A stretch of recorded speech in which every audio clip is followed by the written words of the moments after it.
सुप्रभात। मैं जगेंद्राणा। माता निर्माता भवति, यह हमारी आज की आध्यात्मिक चर्चा का विषय। माता निर्माता भवति। माता शब्द सुनते ही हमारे हृदय पटल पर वात्सल्य की एक साकार मूर्ति उभर कर सामने आती है, जिसके प्रति हमारे मन में स्वतः ही पूज्य भाव उमड़ पड़ता है। कहा गया है कि माता निर्माता भवति, अर्थात जननी जन्मदात्री ही नहीं है, बल्कि संतान के सर्वांगीण विकास में सहायक है। माता शब्द की व्युत्पत्ति निर्माता शब्द से हुई है। कहा गया है कि 10 शिक्षकों से श्रेष्ठ आचार्य है, 100 आचार्यों से श्रेष्ठ पिता है। पिता 1000 पिताओं की अपेक्षा अधिक श्रेष्ठ, वंदनीय और आदरणीय माता है। तो नारी का ये सनातन मातृत्व ही उसका स्वरूप है और मानवता की नित्य माता है। भगवान रामकृष्ण, भीष्म, युधिष्ठिर, कर्ण, गांधी, महावीर, शिवाजी, ध्रुव और प्रहलाद जैसे महापुरुषों का सृजन उनकी माताओं के द्वारा ही हुआ। नारी का जन्म तथा जीवन क्षणिक वैश्विक आनंद के लिए नहीं है, वह तो जगत को प्रतिपल सुख देने वाली स्नेहमयी जननी और स्वस्थ शिशु को जन्म देकर अपने हृदय के सुंदर से उसे पाल पोसकर पूर्ण मानव बनाती है। तो यदि नारी अपने इस महत्व को भूल जाए तो इस जगत का विनाश अति शीघ्र होने लगे। आज यही हो रहा है।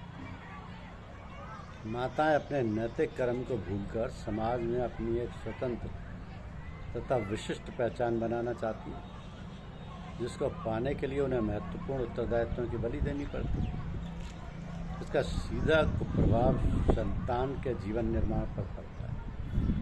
बालकों पर ही परिवार का, समाज का, देश का तथा विश्व का भविष्य निर्भर करता है। अतः उनको शिक्षित करना कितना आवश्यक है, ये बताने की आवश्यकता नहीं। माताओं को चाहिए कि वे अपने स्वरूप को समझें और अपने कर्तव्य पालन में लग जाएं। तो बालकों की दशा कच्ची मिट्टी के बर्तन जैसी है, जिसे कुम्हार अपनी इच्छानुसार आकृति देता है।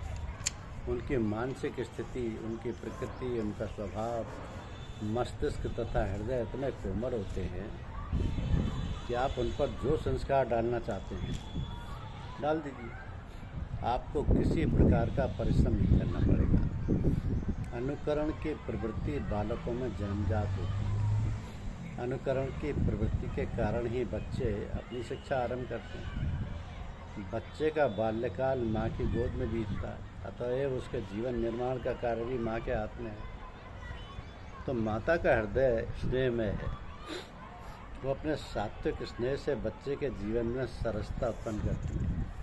किंतु जब बच्चे के प्रति माँ का ये स्नेह विवेक की सीमा को लांघकर आगे बढ़ता है तो वो घातक हो जाता है। बच्चों के बिगड़ने का एक मुख्य कारण ये भी है, कुछ माताएं स्नेह के कारण बच्चों को शिक्षा के लिए अपने से पृथक नहीं करती। इससे बच्चा शिक्षा से वंचित रह जाता है और भविष्य में बड़ा कष्ट उठाता है। बहुत बार ये भी देखने में आता है कि लड़का कुसंग से अथवा बाल चपलता से भांति भांति के अनुचित कार्य करने लगता है, जैसे घर से बाहर आवारा घूमना, जुआ खेलना, पशुओं को तंग करना, पक्षियों जंतु आदि पर पत्थर फेंकना, अश्लील शब्द बोलना, घर से चुपचाप रुपये पैसे आदि निकाल कर बाजार में उनके बदले चीज़ खरीदना आदि। किंतु बच्चे के स्नेह के कारण माता पिता उससे कुछ नहीं कहते, उल्टे नटखटपन पर प्रसन्न होते हैं। ये बच्चे के प्रति स्नेह नहीं, अन्याय है। अनुचित दिलार भी हानिकारक है। नीति वचन ये कहता है कि लाल नाद बहिवो दोषास्त डनाद बहिवो गुणा तस्मात् पुत्रम च शिष्यम या ताड़येनु लालिये। अनुचित दुलार से बहुत से दोष उत्पन्न होते हैं तथा ताड़ना करने से अनेक गुण। इसलिए पुत्र तथा शिष्य को ताड़ना दें, उनका अनुचित दुलार न करें। चाणक्य नीति कहती है कि लाल ये तो 5 वर्षाणी 10 वर्षाणी ताल ये प्राप्ते तो षोडशे वर्षे पुत्रे मित्रत्वाचारे मित्रत्वमाचरे, यानी पुत्र का 5 वर्ष तक दुलार करे पुत्र, 10 वर्ष तक ताड़ना करे, यानी उसे नियंत्रण में रखे, उच्छृंखलन ना होने दे, किंतु 16 वर्ष का होने पर पुत्र के साथ मित्र का व्यवहार करे। माताओं को चाहिए कि वे अपने संतान में भक्ति, योग तथा ज्ञान के प्रति भी रुचि पैदा करें। सुमित्रा ने लक्ष्मण को भक्ति का उपदेश दिया, मैनावती ने गोपीचंद को योग का उपदेश दिलाया और मदालसा ने अपने पुत्रों को ज्ञान का उपदेश देकर ज्ञानी बना दिया।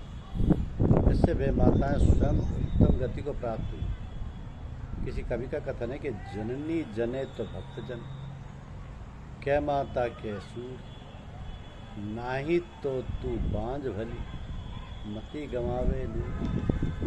हे जननी, तू पुत्र पैदा करे तो या तो ध्रुव, प्रहलाद, अम्बरीश जैसा भक्त अथवा शिव दादी जैसा दाता पैदा कर, अथवा शिवाजी महाराणा प्रताप जैसा सूरवीर पैदा कर। यदि ऐसा नहीं करती तो मांझी रहे, इसलिए बालकों को बचपन से ही ईश्वर की भक्ति, पूजा, बड़ों की सेवा, आज्ञा पालन, नमस्कार आदि उत्तम आचरणों की शिक्षा दे तथा झूठ, कपट, चोरी, हिंसा आदि बुरे आचरण का त्याग करके न्यायपूर्वक धन कमाने की शिक्षा दे। इस प्रकार उत्तम शिक्षा से अच्छे संस्कार जमते हैं तथा उस शिक्षा के अनुसार आचरण करने से आयु, विद्या, यश और बल बढ़ होता है तथा निष्काम भाव से करने पर कल्याण हो जाता है। तो बालकों को ऐसी दीक्षा देनी चाहिए जिससे वे सत्य, प्रिय, मधुर, अमृतमय तथा हितकर वचन बोलें, झूठे, कठोर, अप्रिय, अहितकर वचन कभी न बोलें। बच्चों के जीवन को बदलने के लिए माता पिता का जीवन एक सांचे के समान है। माता को याद रखना चाहिए कि बच्चे को क्रोधवश मारने से उसको सदाचारी नहीं बनाया जा सकता, बल्कि इसके फलस्वरूप कई दुष्परिणाम सामने आते हैं। कई बच्चे मानसिक रोगों से ग्रसित हो जाते हैं और अनेक हीन भावना से ग्रसित होकर समाज के उत्थान में कोई सहयोग नहीं कर पाते। और माता को पहले खुद सदाचारी बनने का प्रयत्न करना पड़ेगा, तभी वो अपनी संतान को एक आदर्श व्यक्तित्व की धनी पीढ़ी के साथ एक सफल जीवन व्यतीत करने के गुणों का विकास कर पाएगी। इसलिए माता को सदैव सदाचारी बने रहने के लिए अपने शरीर, मन और वाणी पर संयम रखना होगा। माता वात्सल्य की मूल है, किंतु आज की सामाजिक व आर्थिक परिस्थितियों में कुछ माताओं में वात्सल्य स्नेह का अभाव पाया गया है।